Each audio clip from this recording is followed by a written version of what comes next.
Salut tout le monde! Incroyable mais vrai, je suis en train de faire une vidéo. Trop bien, ça fait tellement longtemps que j'ai envie de la faire et que j'y pense et que je ne prends pas le temps et que... Bon, en même temps, j'ai des circonstances atténuantes. J'ai été très occupée, préoccupée ces dernières semaines. Mais en tout cas, c'est pas faute d'avoir eu envie de faire ces vidéos. Au passage, je remercie toutes les personnes qui se sont abonnées entre la dernière vidéo et cette nouvelle, parce que ça commence à faire un petit paquet de monde. Voilà, après, bon, vous faites ça pour vous, hein. Donc moi, à la limite, ça m'impacte pas beaucoup de parler pour 2 personnes ou pour 500, mais bon, le fait est qu'aujourd'hui, on est un peu plus de 500. Cette vidéo, je la fais, ça va être un préambule à la suivante parce que ça fait un moment que je vous dis que je veux vous parler de maladie de Crohn ou maladie chronique et vie à l'étranger. Et donc j'ai travaillé hein, depuis janvier. En janvier, j'avais préparé des notes que j'ai là. Mais il y a aussi un autre sujet dont je vous ai parlé dans ma vidéo précédente qui était un changement là, qui me préoccupait et que j'avais envie de partager avec vous. Donc, ça faisait un moment que j'étais au courant que l'équipe qui me suivait à l'hôpital, qui me suit depuis 5 ans, et c'est une équipe dans laquelle j'avais confiance, que je connaissais bien, j'avais mes petites habitudes et mes repères. Je connaissais les secrétaires médicales, je connaissais les coordinatrices, je connaissais la plupart des infirmières et aides-soignantes. Et mon gastro-entérologue, où je m'étais dit d'ailleurs, plus d'une fois, je m'étais dit: «Mais même s'il s'en va à Marseille un jour, je le suivrai, je ferai n'importe quoi pour continuer à être suivie par lui». Parce que, voilà, j'ai 100 confiance en lui, c'est une personne qui sait me parler, qui me connaît bien, qui connaît un peu qui connaît ma manière de fonctionner, qui sait comment m'amener les informations pour que j'accuse le coup, que ça soit pas trop violent. Enfin voilà, au niveau relationnel, en tout cas, avec cette personne-là, ça passe très bien.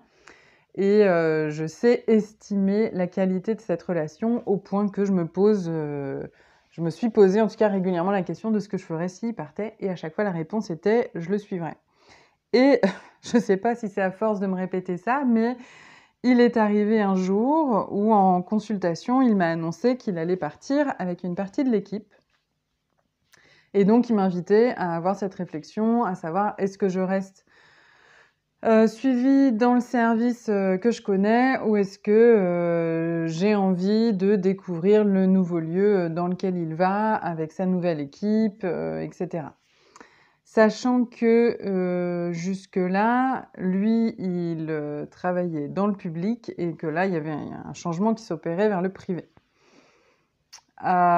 Sur le coup, moi, je me suis dit: «Je le suis».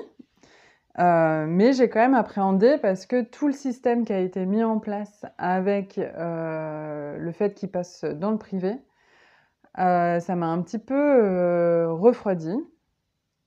Il y avait des difficultés à prendre des rendez-vous. Bon, après, c'est aussi la mise en place d'un nouveau système hein, qui fait que le début, c'est un petit peu chaotique avant que ça roule.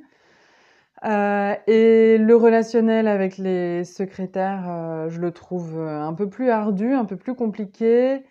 Et comme je suis loin, il y a toutes les questions de transport à gérer. Et il y a eu plein de fois où les papiers n'étaient pas correctement remplis. Pas correctement signé, pas correctement scanné, bref. En gros, le truc qui d'habitude me prenait 10 minutes à faire, là, ça a commencé à me prendre la quiche bien relou, jusqu'à ce que, cerise sur le gâteau, j'apprenne que le rendez-vous était annulé par une notification d'une application. Et j'ai trouvé ça, mais sur le coup, j'étais mais choquée. J'étais vraiment choquée et pour le coup, le public ne fonctionnait pas avec cette application. Il y avait quelqu'un qui appelait, qui expliquait, qui prenait le temps de replacer tout de suite un rendez-vous. Voilà, il y avait du relationnel quoi, de l'humain. Et là, ça m'a vraiment beaucoup manqué Et donc ça a commencé à créer, dans ma manière d'envisager le truc, un biais en mode, ça va être foireux, ça va être naze. On a reposé, un nouveau rendez-vous, que j'ai eu. Alors j'ai pas pu l'avoir avec mon gastro-entérologue, je l'ai eu avec un autre spécialiste de la spécialité, parce qu'il faut quand même qu'on prenne en charge, une partie de la maladie là qui est pas encore tout à fait, enfin globalement je vais bien et en même temps il y a un endroit où, a priori la maladie est encore active. Légèrement, parce que maman si tu regardes, ne t'inquiète pas, tout va bien. Donc, j'ai eu ce rendez-vous et alors, je me suis vraiment pas sentie bien dans les locaux. Pas sentie bien non plus avec, le fonctionnement, l'accueil, tout me semble assez froid. Voilà, alors autant, le public, on sait, la souffrance qu'il y a dans les hôpitaux, hein, pour les équipes et je les honore et je les salue, vu le boulot qu'ils abattent, et les conditions dans lesquelles ils sont, le manque de reconnaissance et tout ça.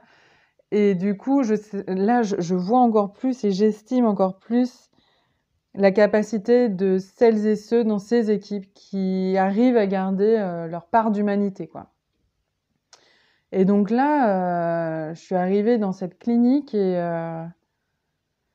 ben ouais, en fait. Bah, alors après, je sais pas, c'est peut-être juste mes repères qui ont changé, j'ai du mal à m'y faire. C'est vrai que pour certains changements, j'ai quand même du mal. Et voilà, donc je suis rentrée de ce rendez-vous, j'étais mi-figue, mi-raisin. Et j'attends, donc là j'ai un rendez-vous à venir avec mon gastro-entérologue le mois prochain. J'attends de voir comment ça se passe avec lui, parce que j'aurais bien aimé qu'il soit là à mon premier rendez-vous pour faire le lien justement entre l'avant et le maintenant. Ça n'a pas été le cas et du coup j'ai eu un peu de mal.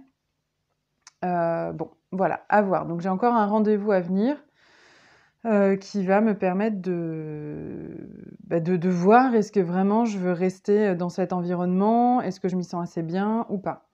Et c'est là où je remesure, parce que c'est vrai que depuis que la stomie est partie et que l'épisode chaotique est derrière moi, donc ça va faire 2 ans, 2-3 ans, j'ai moins j'avais moins en premier plan l'importance d'avoir une équipe fiable sur laquelle me reposer pour vivre mon quotidien, parce que globalement ça va.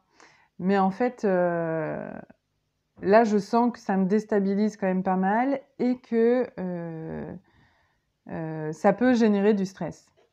Donc je voulais le partager parce que je pense que pour beaucoup, ça peut paraître anodin, un changement de lieu ou un changement d'équipe. Et encore, on peut bien s'imaginer que le changement d'une équipe médicale, ça peut nous secouer quand on a une maladie longue, qu'on ne sait pas quand est-ce qu'on va avoir affaire à eux. Bon, bah là, je vous partage que ouais, vraiment, c'est stressant, c'est désagréable. En tout cas, moi, je le vis pas très bien. Parce que les conditions d'accueil à côté sont pas, pour le moment, sont pas ouf, m'ont pas encore convaincue.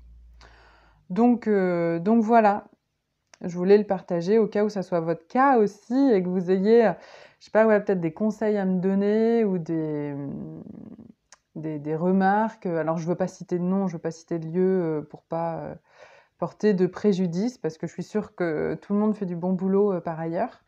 Mais voilà, si jamais vous avez dû changer d'équipe, tenez-moi au courant. Parce que c'est vrai que j'ai déjà beaucoup changé de gastro-entérologue, hein, je veux dire, j'ai beaucoup déménagé dans ma vie, donc ça m'est arrivé souvent. Mais là, je sais pas pourquoi, il y a vraiment un truc qui bloque chez moi. Donc bon, je vous tiendrai au courant de la suite.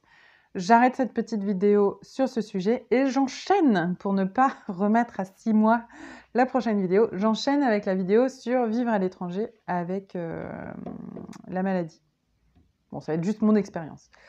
Voilà, voilà. Bah écoutez, prenez bien soin de vous. Je vous souhaite en forme et bon courage pour la suite. Vous n'êtes pas seul, c'est ça que j'aime bien dire.